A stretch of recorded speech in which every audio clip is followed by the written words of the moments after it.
you hear that? I did.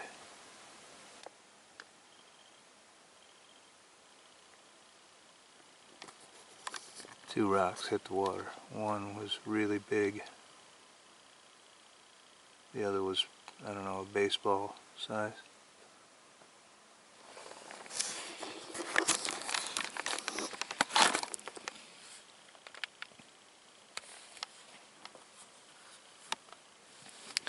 You know what I'm thinking? It's kind of odd. I just had the feeling that the rock throwing, which this is this third incident of it, is not a warm welcome. So in 3 different places, when I was near Tahquamenon, camped, and right after dark, there was rock throwing, and then at my cousin's, when I walked down to the lake, and now tonight. So, with all the nights I've spent in the woods, it's only happened 3 times. It's never happened to me before. And I came to the UP and it's happened 3 times. I feel like the message is not friendly. It's kind of like a threat. This is my territory, stay out. Because I've been here, I think this is my 3rd night, and there hasn't been any problem. And then I walked over and spent the day on the other side of the lake in this real wilderness. And now I'm getting, well, it's been 3 rocks thrown tonight. So even though I did hook a pike, he got away. I think I'll stay away from the other side of the lake. Out of respect, don't want to pick a fight. And I'll decide in the morning. But I wanted to go back there. That's where I wanted to build a shelter. But I saw that bear marking. It was a small bear. And I didn't see a real level place that would make a really cool shelter with a really cool view, and I got time to pick something out. But I should respect the old man of the mountain or whoever's throwing rocks at me. Keep in mind the rocks, I feel they don't come anywhere close. It's almost like somebody tricking you into thinking a fish jumped. No, I never felt threatened by that. So that's good, because I'm out in the middle of nowhere all alone. That must be nuts. I don't think so. I just feel peaceful and confident. Like I said, you know, okay, it's the 3rd time I got rocks thrown at me. Whatever's doing that, it's time to respect that. I would love to get some footage of that. That'd be awesome. Or even just to see it and fumble with my camera, you know. But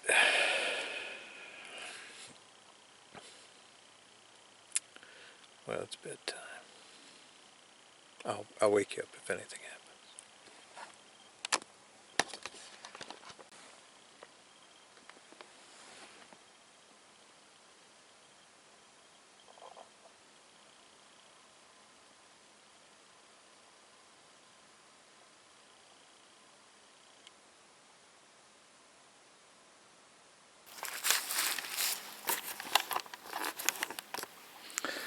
I just waited out there with my bare feet trying to get a lure that I snagged in those weeds, and I had to let it go because it was getting too deep. And that is cold out there. That water's cold.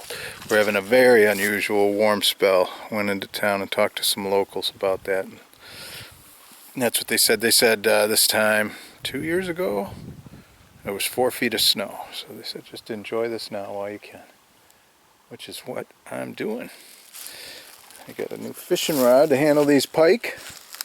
It's going out to my bobber right there. I'm relaxing. I was telling you about the rock throwing. More of that just happened. And so the best way to make Bigfoot disappear is pull out a camera. That's what I say. I'll keep it handy if something happens. But nothing will happen. I'll be fine. Against my better judgment, I am returning to the far side of the lake because I want to set up my trail cam and find out what is denning in this gigantic old tree. I haven't found the tree yet. I'm on my way back, backtracking, but I came across this amazing birch tree. Look at how gigantic that is. You see the hemlock branches. It's not a hemlock.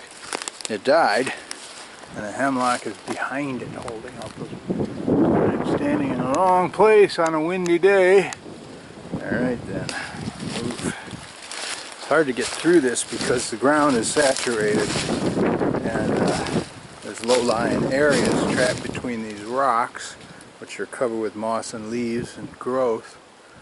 So it's not too hard to, well, there is no trail, but it's not too hard to put your foot in a low-lying spot and get wet.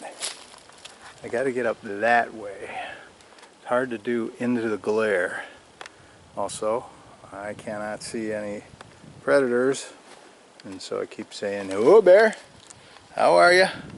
to let them know that I'm coming. Oh, look at that.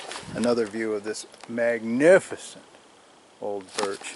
And I'm sure something has thought to live in there. The forest is just so chaotic when it gets so old like this.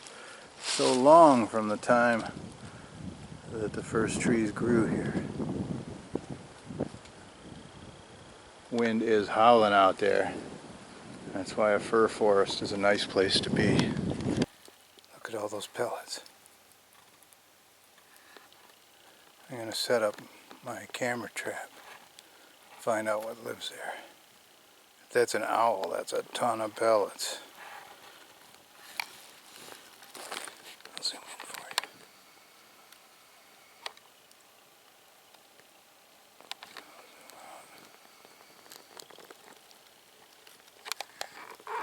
Looks like that tree is about to fall from this angle. But it looks pretty lively the other way.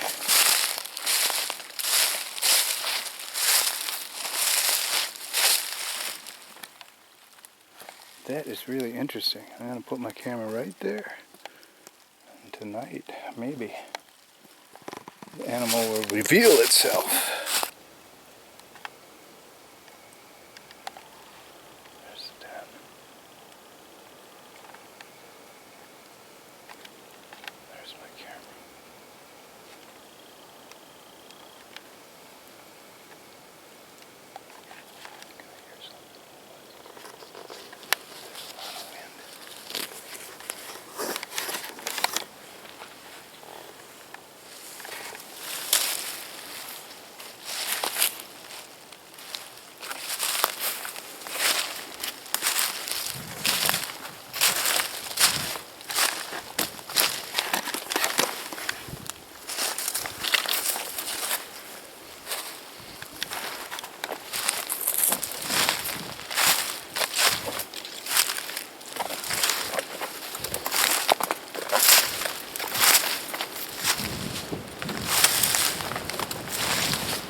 A lot of wind.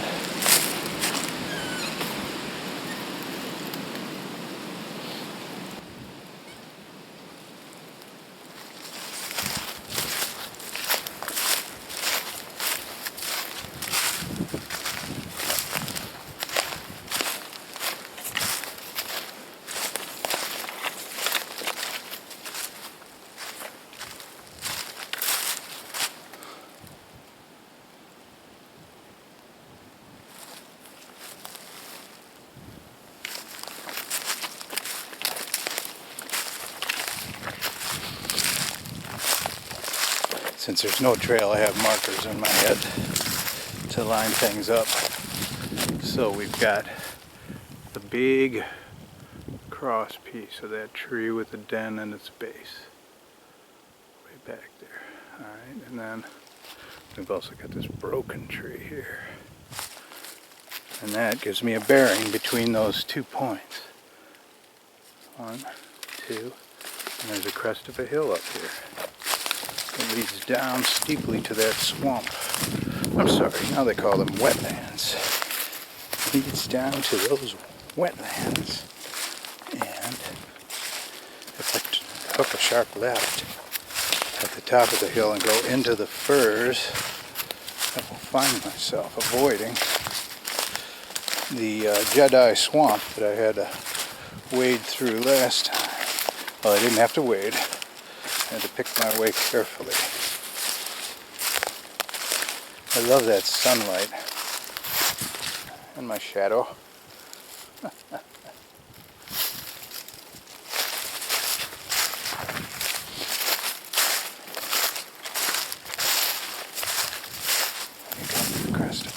Good time to look for wildlife. But my scent is going out that way, so carried on the wind. And I haven't had a shower in a week or two, so my scent is powerful stuff. Also very natural, but socially unacceptable. So I'm making my goal in the next few days to get a shower. I don't know how, but I'll figure it out.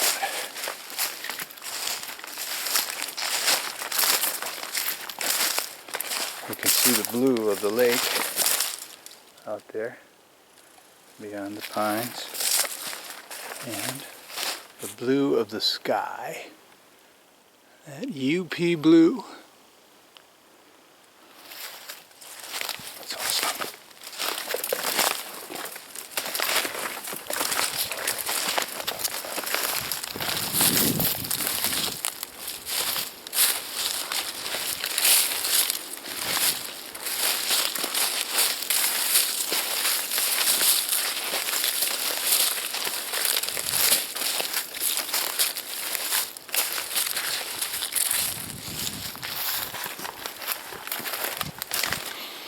See that camera, the trail cam I put outside that den, is really remote.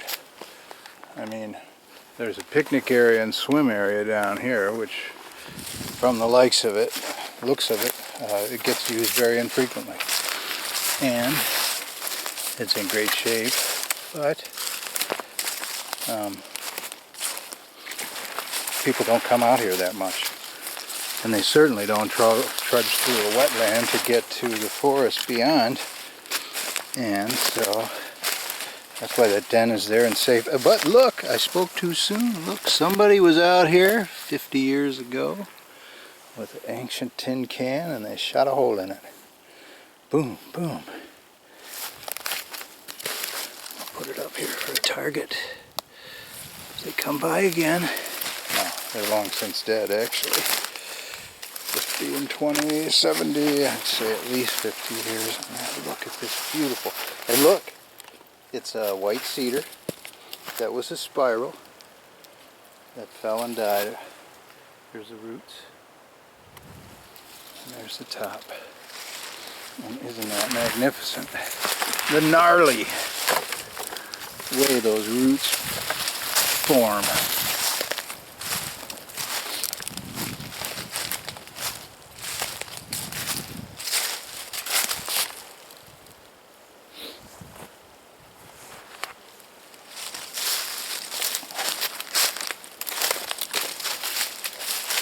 Hey, bear.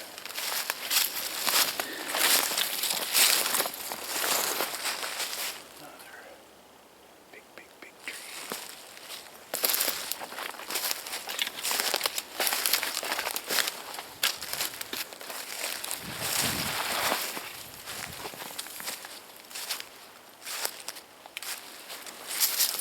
Easy peasy. One of the things you want a walking stick for is to be able to knock wet branches out of your way as you move along. Also to keep your balance. Look at that. Now it makes sense how the Native Americans could build a whole canoe out of the bark. It's they had. Well, it'd have to be younger than this, smoother than this. This is, I believe, a paper birch. They would need a white birch. But all the materials are undisturbed by man. Which, if you go to some places where there's a lot of people coming by, there's not really big birches that haven't been logged. Even the Native Americans in Canada that I read about said you gotta go way far out to find a suitable birch tree to make a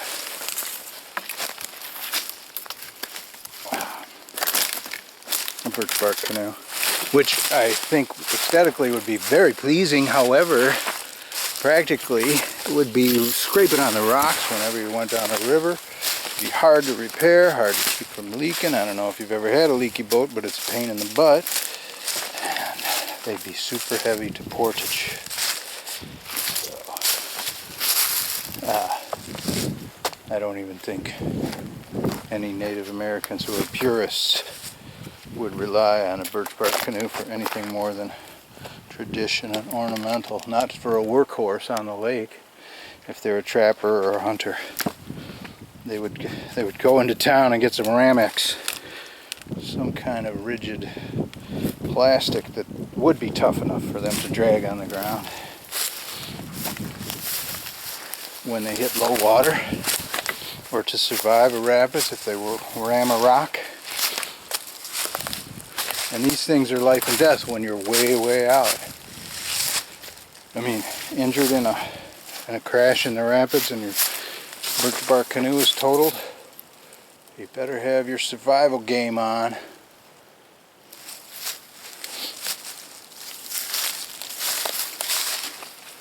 Which I can assume if you have made yourself a birch bark canoe, you're probably pretty good at the survival game. Ah, right in the mud, damn it! I have to bleep that. My channel is supposed to be grandkid friendly.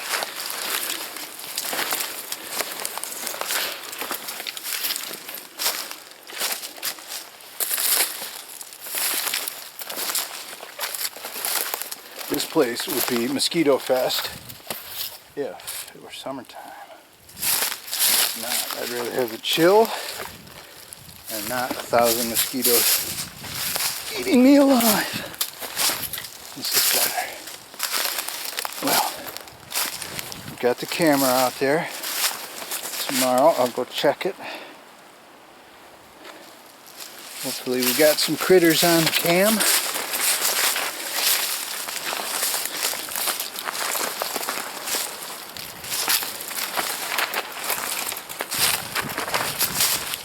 Civilization. Can you see Jenny? There she is, waiting for me to get done with my bushwhacking. And I have done. A lot of people that hike, they grab a walking stick like this, and then they just leave it for the next person. It's like, we love the woods too. You're on our team. Everything is good.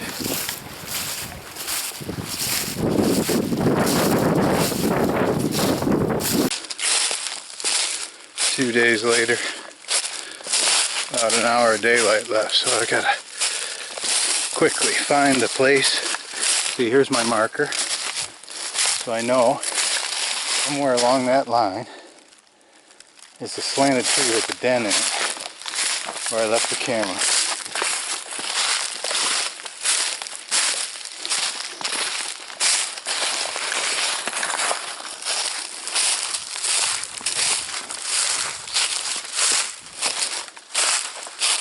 Be interesting.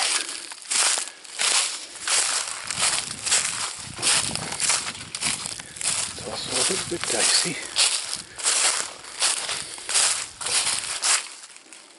There it is. See? There's the tree.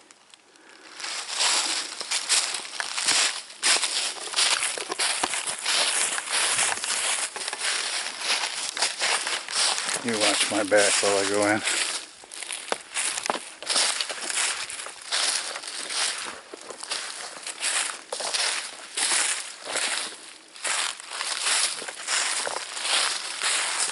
they're still there.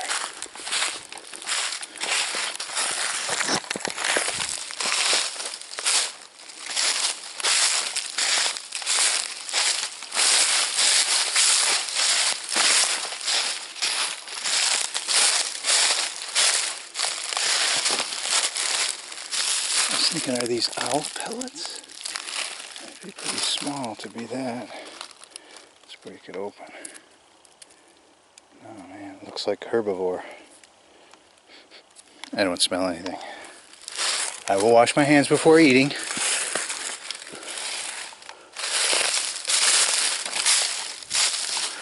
We'll check the results. Check the camera when we get out of here. A little rock throwing earlier this afternoon made me hesitant to even come, but I thought, I'm doing it because I'm nuts. Watch my back.